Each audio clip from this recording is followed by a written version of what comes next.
Right. So yeah, this stuff. Where's the remote for the TV? All this stuff was obviously added in for Dark Whisper, so anyone who's played the new update's seen this. If you spin to your left, Aaron. Yeah, Aaron. Aaron, why don't you turn to the left? Don't hold the mic. Why not?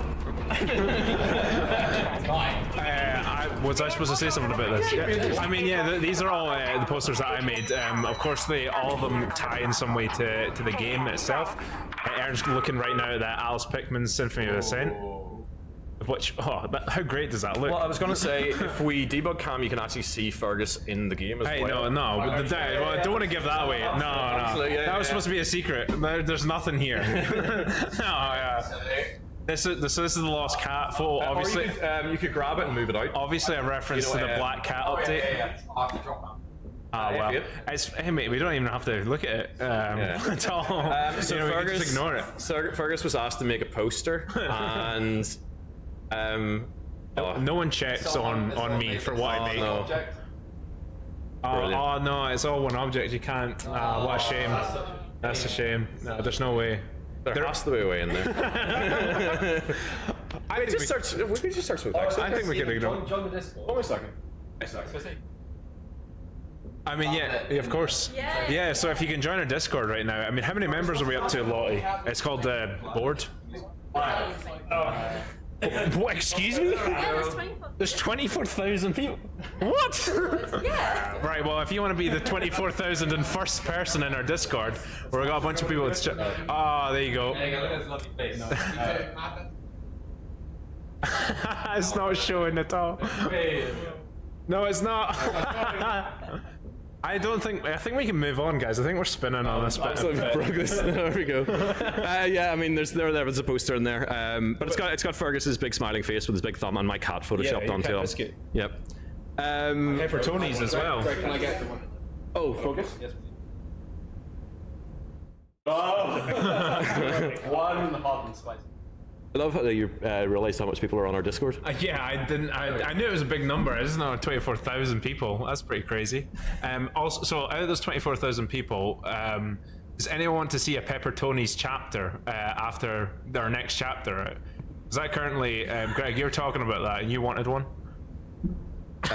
So Fergus created this poster, and it's all he will talk about to me. It's pretty cool. And has done for a while. Yeah.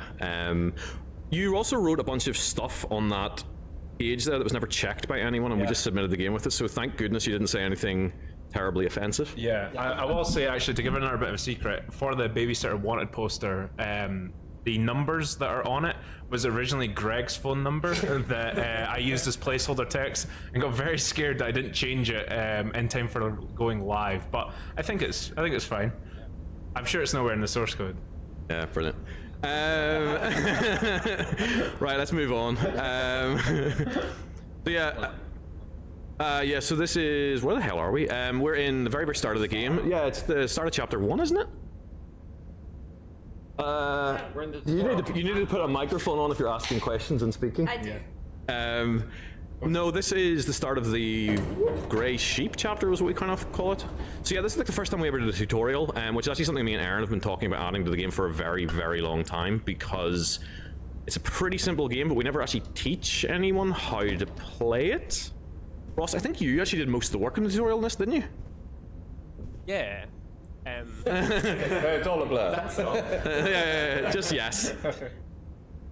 Yeah, like it kind of as well a better way of framing the start of the game, because previously, like, we just had that sort of like cold open where you're just looking at the baby. Like, it's very like Speaking of, we haven't even seen the little monster yet, so should we go and like actually get the game started? I love this bit. Yeah, this bit's really, really cool. It makes it feel more like a proper game, because previously, you know, we just sort of started in the middle of the room. We have an animated version of that we never got in time, so we'll see how that goes. Yeah, I mean, we're back in night 1, which was the original game jam that me and Aaron worked on way back in the day. Aaron, do you want to talk a little bit about like where all the ideas came from and why we ended up making this game? Yeah, I can do. So, here, you can play while I chat then. Yeah, I mean, the game was originally made for a game jam, so trying to make a video game in a weekend. And it was the GMTK 2020 jam, which we did just after lockdown, back of COVID. I pressed this breaker. Yes. Yes. Do you want, should we turn those off so you don't accidentally click on the D button? I can trust you. Okay. So yeah, 2020 GMTK 2020 game jam, and the theme was out of control. One of our friends had recently had a child, and we thought it would be funny to do a game about a baby, somewhat like Jack from The Incredibles, who had superpowers and fly around the house, setting things on fire and going crazy. And Ross had joined us on the jam, and had recently read the book The King in Yellow. And he brought it up as like an inspiration, as something he wanted to explore, and we smashed the two ideas together, and out popped The Baby in Yellow.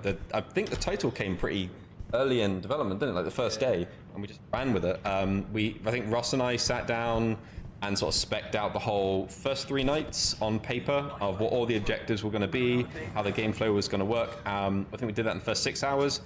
Got to the 6th hour, Greg joined the call that Ross and I were on and shouted at us to stop talking and go and make a game.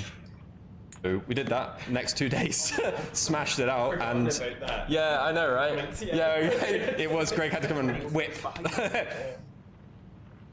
And yeah, we managed to finish the game within the 48 hours, but we failed to submit on time. Wait, just before the question, Lottie. Rusty, one of our mods on Discord, said she made these bits of art here, and she said if I called her out, she would spam Greg as super cool in the chat. So there we go. Anyway, sorry, Lottie, you say you have a question? I did. First of all, thanks, Rusty. Second of all, on the topic of like when you're making it a game jam, how did you initially feel when the game became popular and big YouTubers started playing it? And did you ever think about expanding the game before it became popular? Yes and no. I mean, like, so when we finished the game jam, so we failed to submit on time. We were kind of like half dejected, but also half happy. Greg, Ross, and I sat on a Discord chat and streamed the game. We were playing it, and at that time, we had no idea that it was gonna blow up. We had no idea, but we had a lot of fun. I remember it was like an hour or two after the jam. We were just like picking the baby up, throwing him around.